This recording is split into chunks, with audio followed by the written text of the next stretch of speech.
Okay, for today's video, tuturuan ko kayo kung paano lumusong. Hirap kasi sa inyo, basta kayo lusong ng lusong eh. Andito tayo sa wall 1 descent to. Okay, unang-una nyong gagawin, kunin nyo yung bike nyo bago kayo lumabas ng bahay, i-check nyo yung brakes nyo. Check nyo kung maganda ba lapat ng brake pad. Lalong-lalo na kung dito kayo pupunta sa wall 1 Timberland. Pangalawa, pagka hindi maganda lapat ng brake pad nyo, na kayo tumuloy. Mag-ride na lang kayo sa iba. Kasi dito, required talaga lumusong. Lalo na sa inyo, matitigas ulo nyo. Hindi na kaya ng braking system nyo, ginagawa nyo pa din, lumulusong pa din kayo. Kukulit nyo. Pangatlo, pumunta kayo ng bike shop. Required ng may pera pag pumunta ng bike shop ha. Bumili kayo ng brake set na maayos. Kung ayaw nyong bumili, maglakad na lang kayo pababa dito para safe kayo. Pang-apat, nandito na kayo sa wall 1, lulusong na kayo. Bago pa lang kumurba, pigayin nyo na yung preno nyo. Dapat advance kayo mag-isip. Huwag yung kung kailang paliko, tsaka kayo pepreno.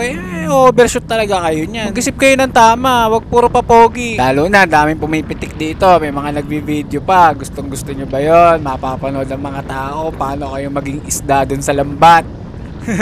Panglima, wag lang ang sarili isipin. Isipin mo din yung mga ibang siklista na pwede mong madamay, ha? Wag kang selfish.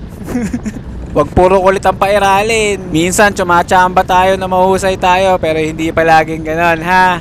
Andito na tayo sa favorite nyong salpukan.